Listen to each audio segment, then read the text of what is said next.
ലോക്സഭാ തെരഞ്ഞെടുപ്പിന്റെ അവസാനഘട്ട വിധിയെഴുത്ത് ഇന്ന് നടക്കുന്നു. പ്രധാനമന്ത്രി നരേന്ദ്രമോദി മത്സരിക്കുന്ന വാരാണസി ഉൾപ്പെടെ 57 മണ്ഡലങ്ങളിലാണ് വോട്ടെടുപ്പ് പുരോഗമിക്കുന്നത്. വോട്ടെടുപ്പിനിടെ ബംഗാളിൽ സംഘർഷമുണ്ടായി എന്ന് വാർത്ത വരുന്നുണ്ട്. 24 പർഗാനാസിൽ അക്രമാസക്തരായ ആൾക്കൂട്ടം വോട്ടിംഗ് യന്ത്രങ്ങൾ കുളത്തിലേക്ക് എടുത്തെറിഞ്ഞു എന്ന വാർത്തയും വരുന്നു. തൃണമൂൽ കോൺഗ്രസ് വ്യാപകമായ അക്രമം നടത്തുകയാണെന്ന് CPIM വിമർശിച്ചു. പഞ്ചാബിൽ ആം ആദ്മി പ്രവർത്തകൻ വെടിയേറ്റ് മരിച്ചു. വോട്ടെടുപ്പ് ആരംഭിക്കുന്നതിന് തൊട്ടു മുമ്പായിരുന്നു ഈ ആക്രമണം ഉണ്ടായത്. ഉത്തരേന്ത്യയിൽ ഉഷ്ണതരംഗം രൂക്ഷമായി തുടരുന്നതിനിടെ 7ാം ഘട്ട വോട്ടെടുപ്പ് പുരോഗമിക്കുന്നു. ആർ രാധാകൃഷ്ണൻ വിശദാംശങ്ങളുമായി ഡൽഹിയിൽ നിന്ന് ചേരുന്നു. ഗുഡ് മോർണിംഗ് രാധാകൃഷ്ണൻ, പറയൂ.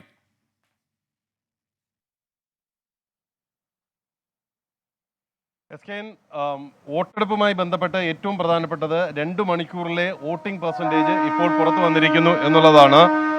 ആദ്യ 2 മണിക്കൂറിൽ 11.3% പോളിംഗ്. കനത്ത ചൂട്, പലയിടങ്ങളിലും 50 ഡിഗ്രിയോടടുത്തുള്ള ചൂട് ഉണ്ടെങ്കിലും 11.3% പോളിംഗ് ഉണ്ടായിരിക്കുന്നു എന്ന ഏറ്റവും ശുഭകരമായിട്ടുള്ള ഒരു കാര്യം ആദ്യ 2 മണിക്കൂറിൽ നമുക്ക് മനസ്സിലാക്കാൻ സാധിക്കുന്നു. അതിൽ വളരെ പ്രധാനപ്പെട്ട ഒരു കാര്യം, കഴിഞ്ഞ ഘട്ടങ്ങളിൽ നിന്ന് വ്യത്യസ്തമായിട്ട് ഉത്തർപ്രദേശിൽ 12.94, ഉത്തർപ്രദേശിൽ സാധാരണഗതിയിൽ ഈ സമയങ്ങളിലൊക്കെ ഈ പോളിംഗ് ശതമാനത്തിന്റെ കാര്യത്തിൽ മുൻഘട്ടങ്ങളിലൊക്കെ വലിയ പിന്നിൽ നിന്ന ഒരു സാഹചര്യമാണ് ഉണ്ടായിരുന്നത്. പക്ഷേ ഇത്തവണ 12.94% പൂർവാഞ്ചൽ മേഖലയിൽ ആണ് വോട്ടിംഗ് നടക്കുന്നത്. അവിടെ രേഖപ്പെടുത്തിയിരിക്കുന്നു എന്നുള്ളതാണ്. ഇത് സാധാരണഗതിയിൽ മുൻപിൽ നിൽക്കുന്ന ബംഗാളിനേക്കാളും 1ാം സ്ഥാനത്താണ് ഇപ്പോൾ ഉത്തർപ്രദേശിന്റെ വോട്ടിംഗ് പെർസെൻറ്റേജ് എന്നത് ഏറെ ശ്രദ്ധേയമായിട്ടുള്ള ഒരു കാര്യമാണ്. ഇപ്പോൾ ബംഗാളിൽ 12.63% പേരാണ് 2 മണിക്കൂറിൽ ആദ്യ 2 മണിക്കൂറിൽ വോട്ട് ചെയ്തത്. ബീഹാറിൽ 10.58%, ചണ്ഡീഗഡിൽ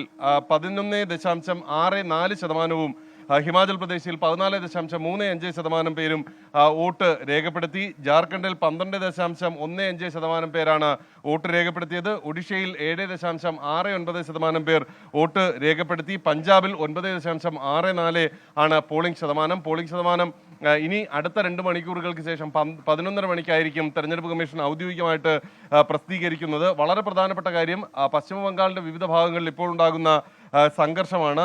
ഇന്ന് വോട്ടെടുപ്പ് നടക്കുന്നത് പ്രധാനമായിട്ടും ഈ കൊൽക്കത്തയോട് ചേർന്നുള്ള തൃണമൂൽ കോൺഗ്രസിന്റെ ശക്തി മേഖലകളിലാണ്. അവിടെ ഈ പർഗാന അടക്കമുള്ള മേഖലകളിലാണ് ഇന്ന് വോട്ടിംഗ് നടക്കുന്നത്. അവിടെ ഇപ്പോൾ ഉയർന്നിരിക്കുന്ന ഏറ്റവും പ്രധാനപ്പെട്ട ആക്ഷേപം, അത് BJPയുടെ ഭാഗത്തു നിന്നും കോൺഗ്രസ് CPM പാർട്ടികളുടെ ഭാഗത്തു നിന്നും തൃണമൂൽ കോൺഗ്രസ് വോട്ട് ചെയ്യാനായിട്ട് ആളുകളെ അനുവദിക്കുന്നില്ല എന്നുള്ളതാണ്. ഇതിൽ പ്രതിഷേധിച്ച് പലയിടങ്ങളിലും സംഘർഷമുണ്ടായി. ചില കുൽത്താലി എന്ന് പറയുന്ന സ്ഥലത്ത് വോട്ടിംഗ് മെഷീൻ അടക്കമുള്ള വോട്ടെടുപ്പ് സാമഗ്രികൾ അവിടെയുള്ള കുളത്തിലെടുത്തിട്ടു നാട്ടുകാർ എന്നുള്ളതാണ്. അക്രമാസക്തരായ എത്തിയ ഒരു സംഘം ആളുകളാണ് ഈ വിധത്തിൽ ഈ പോളിംഗ് സാമഗ്രികൾ അടക്കമുള്ളവ കുളത്തിൽ എടുത്തിട്ടത്. അങ്ങനെ ബംഗാളിൽ കഴിഞ്ഞ ഘട്ടങ്ങളിൽ ഇതിന് സമാനമായി സംഘർഷങ്ങൾ അരങ്ങേറുന്ന ഒരു കാഴ്ച നമുക്ക് കാണാൻ സാധിക്കുന്നുണ്ട്.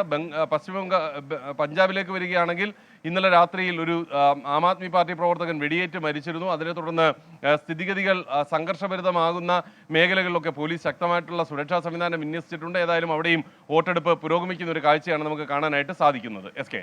Okay, thank you are Radhakrishnan. വിധി ദിനത്തിൽ 24 മാജിക് ജൂൺ 4 ചൊവ്വാഴ്ച രാവിലെ 5 മണി മുതൽ 24-ൽ.